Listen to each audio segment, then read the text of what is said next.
ایک تو ٹائپ وہ ہوگی جو ریلیجیس پرسیکیوشن، جس کے بارے میں تو ہم بہت اچھے طریقے سے جانتے ہیں. دوسری ہے ایتھنک پرسیکیوشن، جس کا مطلب اگر اردو میں ہم دیکھیں نسلی ظلم و ستم. یعنی کہ نسلی ظلم و ستم کی ایگزامپل میں آپ کو یہ دے سکتا ہوں کہ 18 کے ٹائم میں اور 1817 کے، یعنی کہ پچھلی کے دو صدی پیچھے ہم چلے جائیں تو جو بلیک پیپل تھے ان کے بارے میں ایک بات بڑی مشہور ہوتی تھی، اور گورے لوگ ان کو کہتے تھے کہ dog and black peoples are not allowed in the home. یعنی کہ جو کالے لوگ ہوتے تھے وہ ان کے نسل تھی تو ان کے اوپر نسلی پرسیکیوشن ہوتی تھی، ان کو برا بھلا سمجھا جاتا تھا. اور اس کی ایگزامپل میں آگے جا کے دکھاؤں گا کہ جن کے اوپر پرسیکیوشن ہوتی پھر وہ کیسے آگے آتے ہیں. پھر اس کے بعد آتی ہے پولیٹیکل پرسیکیوشن. پولیٹیکل پرسیکیوشن اب ہمارے ملک کے اندر جو حالات چل رہے ہیں اس کے اندر بہت سی چیزیں ہیں. پولیٹیکل پرسیکیوشن کے اندر بہت سے لوگ اپنی جان سے بھی ہاتھ دھو بیٹھے ہیں. اور کچھ ایک ایگزامپلز میں دینا چاہوں گا. جب آپ نے سنا ہوگا کہ جی ابھی نیا وزیر اعظم اچانک سے بن گیا، حکومت ٹوٹ گئی، نیا آ گیا تو پرانے والے کو نظر بند کر دیا، یعنی کہ ان کو گھر کے اندر بند کر دیا. یہ پولیٹیکل ایشوز ہوتے ہیں، پولیٹیکلی ان کو پرسیکیوٹ کیا جاتا ہے. دوسرے جیسے آج کل عمران خان ہو گیا، ٹھیک ہے، جب اس کی حکومت تھی تو پھر نون لیگ پولیٹیکل پرسیکیوشن چل رہی تھی. تو یہ چیز ہے. ایک آتا ہے سوشل پرسیکیوشن. اب سوشل پرسیکیوشن کیا چیز ہوتی ہے؟ سوشل پرسیکیوشن ہوتی ہے کہ کوئی ایک ایسا بندہ جس کے ارد گرد کا سارا ماحول اس کو مینٹلی ٹارچر کر رہا ہوتا ہے، اس کی ویکنس کو لے کر. مثال کے طور پر آج ہم بات کریں گے خدا کی بندی حنا کے بارے میں کہ اس کو کیسے مینٹلی ٹارچر کیا جاتا تھا اور وہ کیسے مینٹلی ٹارچر ہوتی تھی جب اس کے اندر ایک اتنی بڑی ویکنس تھی تو اس کو باتیں سننی پڑتی تھی. اور یہ ساری سٹوری آپ جانتے ہیں. میں اس کے ساتھ میں حوالہ کوٹ کر دیتا ہوں. آپ سب لوگوں نے پڑھا ہوگا پہلا سیموئل، اس کا پہلا باب، اس کی 5 سے 7 آیت. میں ریفرنس کے لیے میں اسی کو نوٹ کیا، لیکن ویسے تو اگر ہم 18 آیت تک بھی جائیں تو پوری ڈیٹیل ہمیں پتہ چلتی ہے. اس کے شوہر کی وہ کس فرقے قبیلے سے تھا، کس فرقے سے تھا، پھر اس کی بیوی کے بارے میں، دوسری جو بیوی اس کے بارے میں پتہ چلتا ہے. لیکن ہم لوگ آج حنا کے بارے میں سیکھیں گے، پھر آخر جو اس کا کنکلوژن اس کی طرف بڑھیں گے. مجھے ایمان ہے کہ جب تک میں کنکلوژن کی طرف جاؤں گا آپ لوگ آلریڈی انڈرسٹینڈ کر چکے ہوں گے. تو یہ تھے ہمارے آج کی آبجیکٹو. آپ سب لوگ جانتے ہیں حنا کی ساری سٹوری کو کہ اس کا جو شوہر ہے الکانا، اس کی 2 بیویاں ہیں، ایک حنا ہے اور دوسری کا نام تھوڑا سا مجھے بھی پروناؤنس کرنے میں بڑا مشکل سا ہوا، لیکن یہ کہ ہم لوگ بہت کم اس کو یوز کرتے ہیں. اگر بائی مسٹیک اگر مجھ سے صحیح پروناؤنس نہ ہو تو آپ لوگ سمجھ سکتے ہیں. فلحنا کیونکہ میں تھوڑا انگلش میں اس کو دیکھ رہا تھا، فلحنا کر کے اس کا نام ہے، تو میں اس کے لیے ایکسکیوز کر سکتا ہوں، لیکن مقصد آپ سمجھ جائیں گے. سٹوری اصل میں کیا ہے کہ اس کے اولاد ہے اور اس کے اولاد نہیں ہے. اور آپ یہ جانتے ہیں کہ جب ہمارے معاشرے کے اندر یہ خاص یہ چیز نوٹ کی جاتی ہے، مجھے انگریزوں کی یا گوروں کے ان کا نہیں پتا کہ وہ لوگ بھی کیا ایسے ایک دوسرے کو پرسیکیوٹ کرتے ہوں گے مینٹلی یا نہیں کرتے ہوں گے، کیونکہ وہ ان کا تھوڑا کرائٹیریا، ان کا سوچ کا لیول کچھ اور. لیکن ہمارے مڈل ایسٹ کے اندر، خاص طور پہ انڈیا پاکستان کے اندر یہ چیز بڑی مشہور ہے کہ اگر اس کی ویکنس ہے نا تو پھر اس کو اس کی ویکنس کو پوائنٹ آؤٹ کر کے ہی بولا جاتا ہے. مثال کے طور پہ کہ چھوٹے ایگزامپل دیتا ہوں، اگر کسی کی ایک آنکھ ہے نا تو اس کا نام کے ساتھ اس کو کانا لگا دیں گے، اور فلانا کانا، ٹھیک ہے. اب بیچارے کی پیدائشی آنکھ ایسی تھی یا وہ حادثے کی وجہ سے ایسا ہو گیا، لیکن اس کے ساتھ لقب لگ گیا. اسی طرح سے اگر کسی کا کان جو ہے وہ ٹوٹ گیا یا کسی ایکسیڈنٹ میں لاس ہو گیا تو اس کو کان ٹوٹا رکھ دیں گے نام. تو مثال کے طور پہ یعنی کہ ہم اس کی شہرت یعنی کہ اس کی ویلیو یا اس کو ہم پھیلانے کے لیے یا اس کی نشانی بنانے کے لیے ہم اس کے ساتھ اس کا ایک خود سے ہی نام دے لیتے ہیں، اور وہ ایسا نام لگ جاتا ہے کہ پھر وہ چلتا ہی رہتا ہے مرنے تک ہی. تو بے شمار گاؤں میں ایسے بہت ساری ایسی چیزیں ہوتی ہیں، جیسے کہ مختلف فیملیز کے نام لوگوں نے خود ہی رکھے ہوتے ہیں، اور پھر بجائے یہ کہ اس فیملی کو اچھے نام سے پکارا جائے اور ان کے آگے نسلیں بھی ان کو اسی نام سے جانتی ہیں، اسی نام سے جانیں گی، وہی نام لیں گی. مثال کے طور پر ہم لوگ جیسے 90 چک کے رہنے والے ہیں تو ہمیں کہیں گے نبی. پھر ہمیں اگر نبی، اچھا نبی کے لاہوریے، یعنی کہ ہمیں کہتے ہیں کہ ہم لاہور کے تو لاہوریے. تو اس طرح سے جیسے اب لال پوری ہو گئے، اب اس کا پورا خاندان، بھائی فیملی کا نام کیا، وہ لال پوری جڑے نے. تو اس طرح سے باتیں چلتی. سو وہی چیز یہاں پر ہنا کے ساتھ بھی ایک ہوتی ہے کہ ہنا بھانج ہے، اور اس کے ارد گرد والے، اس کے آس پڑوس والے، اس کے اپنے گھر کے اندر اس کو پرسیکیوشن ہو رہی ہے. اب یہ پرسیکیوشن کیوں ہو رہی ہے، اس کے پیچھے وجہ کیا ہے؟ جبکہ کلام مقدس میں واضح طور پر لکھا ہے کہ خدا نے اس کا رحم بند کر رکھا تھا، خدا نے اس کا رحم بند کر رکھا تھا. اب اس کے پیچھے پلان خدا کا کیا ہے؟ ایک تو سب سے پہلے بات تو یہ کہ اس کو مشہور کر دیا گیا. وہ اس طرح سے مشہور ہو گئے کہ وہ بھانجے اس کے اولاد ہی نہیں ہو رہی. اس کی دوسری بیوی کے 5-6 بچے ہو گئے، تو اس کے تو اولاد ہی نہیں ہو رہی. یعنی کہ جتنے سال اس کے دوسری بیوی کے بچے ہو گئے، جتنے مثال کے طور پہ 4-5 بچے ہیں، اور جتنی ایج کے وہ بچے ہو گئے، اتنے ہی سال سے وہ بھانج ہے. اب وہ بھانجے 1 سال ویٹ کیا، 2 سال ویٹ کیا، 3 سال ویٹ کیا، 4 سال ویٹ کیا، آخرکار یہ بات ڈکلیئر ہوئی کہ وہ بھانج اس کی اولاد نہیں ہوتی. لیکن خدا کا پلان تھا کہ خدا نے ہی اس کو اس طرح رکھا ہوا تھا. وجہ کیسی؟ وجہ تھی شہرت. اب شہرت اچھی طرح سے ملے یا بری طرح سے ملے، ملتی ضرور ہے. وہ کہتے ہیں نا کہ وہ اگر نام ہے تو پھر بدنام بھی تو ہوں گے نا. تو اب کیا چکر کیا کہ اس کا نام اس لیے ایسا اس کا بھانج پڑ گیا، اس کو بھانج کہنے لگ گئے یا بولنے لگ گئے، تاکہ اس کا نام ہر جگہ سنا جائے، بولا جائے، اس کو پتہ چل جائے کہ یہی وہ ہنا ہے جو بھانج تھی.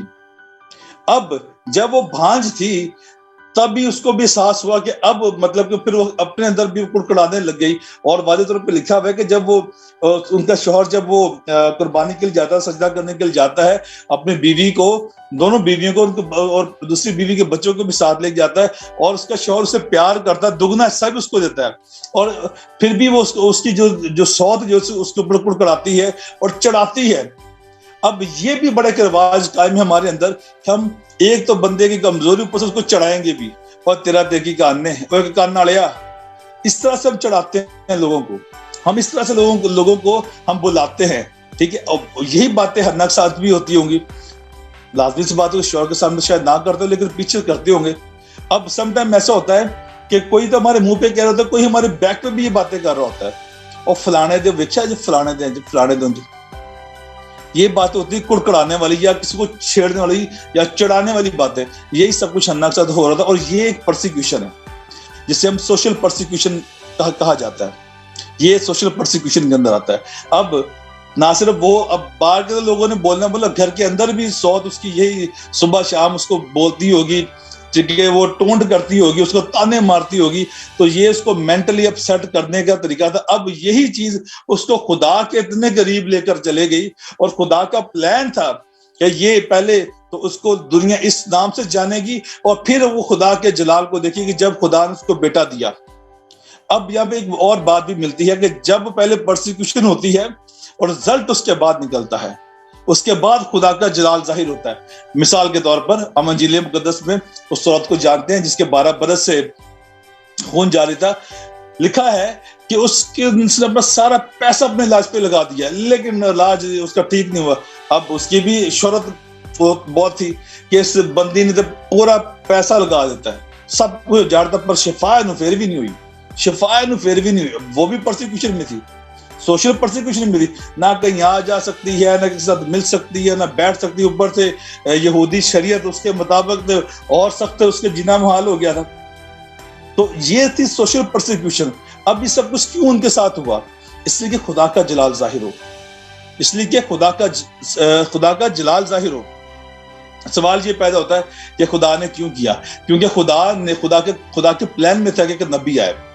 خدا کے پلان میں تھا. خدا اس سے پہلے بھی کسی اور کے ذریعے بھی خدا یہ کام کر سکتا تھا.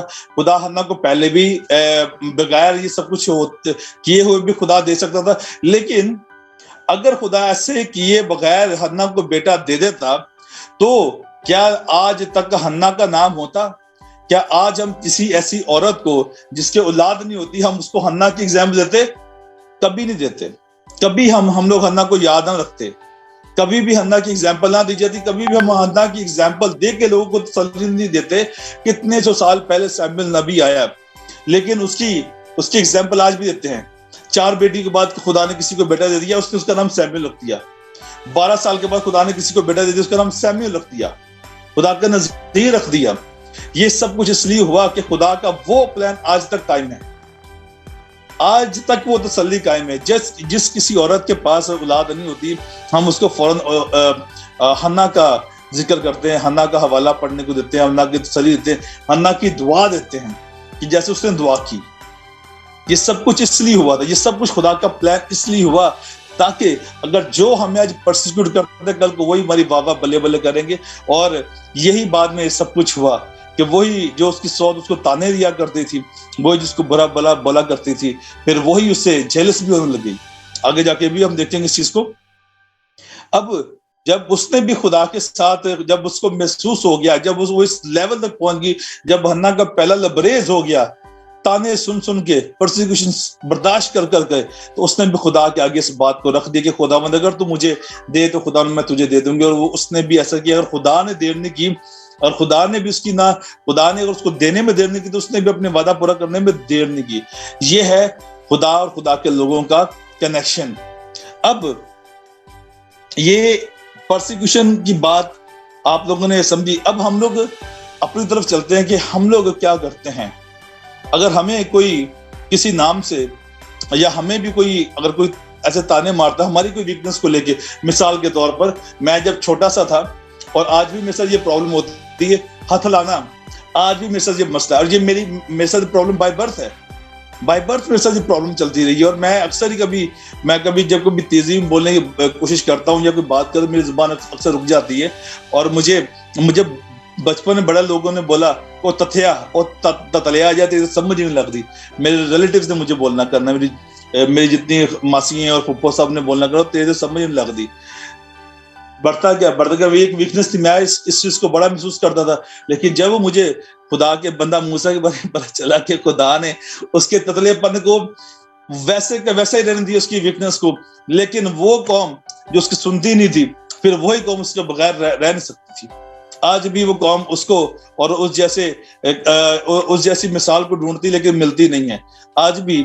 سو کہنے کا مقصد یہ ہے کہ جہاں پر ہماری ویکنس ہوتی ہے, اور اگر کوئی ہمیں سوشلی اس کے اوپر پرسیکیوٹ کرتا ہے, ہماری اس کمزوری کو لے کر اگر وہ ہمیں ٹونٹ کرتا ہے, یا ہمیں وہ ذلیل کرنے کی کوشش کرتا ہے, یا لوگوں کے سامنے ہماری برائی کرتا ہے, یا ہمارے منہ پہ یا ہمارے پیچھے برائی کرتا ہے, تو آج سیکھنے کی بات یہ ہے کہ اپنے خدا کے آگے آئیں, اس کے اوپر جھک جائیں, اور اس کو بولیں کہ خدا تیرا شکر ہو کہ میرے اندر یہ ویکنس ہے. اگر یہ ویکنس کا اعلان, یہ ویکنس کی بات اگر اس وقت حنا نے نہ کی ہوتی, تو حنا بھی شاید اس کو بھی سیموئیل نہ ملتا. ہم لوگ کیا کرتے ہیں, ہم لوگ اس کا مقابلہ کرتے ہیں, جبکہ ہمارا مقابلہ تو خدا آلریڈی کرنے کے لیے تیار رہتا ہے, لیکن ہم خدا کو موقع ہی نہیں دیتے کہ وہ مقابلہ کرے. ہم خود مقابلہ کرنے کے لیے کھڑے ہو جاتے ہیں.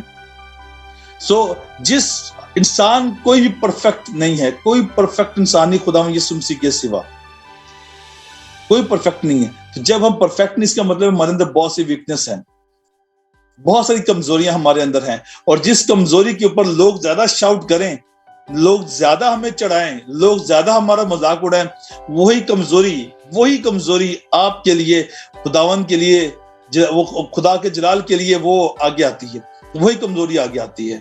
مثال کے طور پر مجھے میں آپ کو بتاتا ہوں, سمجھیں مجھے اس کا نام بڑا مشکل سا, مجھے نام نہیں پروناؤنس ہوگا. ہم نے سوشل میڈیا پہ خدا کے اس بندے کو دیکھا, وہ آج پاسٹر بن چکا ہے, جس کے بازو بھی نہیں ہے, جس کے ٹانگیں بھی نہیں, صرف اس کا ایک انگوٹھا سا ہے, اور اسی سے ہر سارے کام کرتا ہے. کیسی وہ مثال ہمارے سامنے ہے. مجھے اس کا نام نہیں, کسی کو آتا ہو تو پلیز وہ ٹائپ کر سکتا ہے تاکہ باقی لوگ بھی جان جائیں.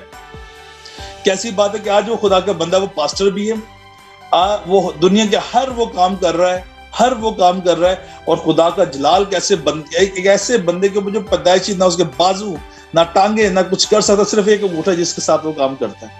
وہ چلتا پھرتا بھی ہے, وہ ڈرائیو بھی کرتا ہے, وہ سب کچھ کرتا ہے, وہ ہر ایک کام وہ کرتا ہے, ہر کام کر سکتا ہے. اور وہ خدا کی دنیا میں جا کے خدا کے کلام کو یس پلیز یس بالکل ٹھیک آپ نے ٹائپ کیا, تو وہ دنیا میں سارے کام جا کے وہ کر رہا ہے اور خدا کے نام کو جلال دے رہا ہے. خدا نے کیسا دکھا دیا کہ میں جو ہوں اس میں ہوں، میں ہی یہوہ ہوں، میں سب کچھ کرنے کی قدرت رکھتا ہوں.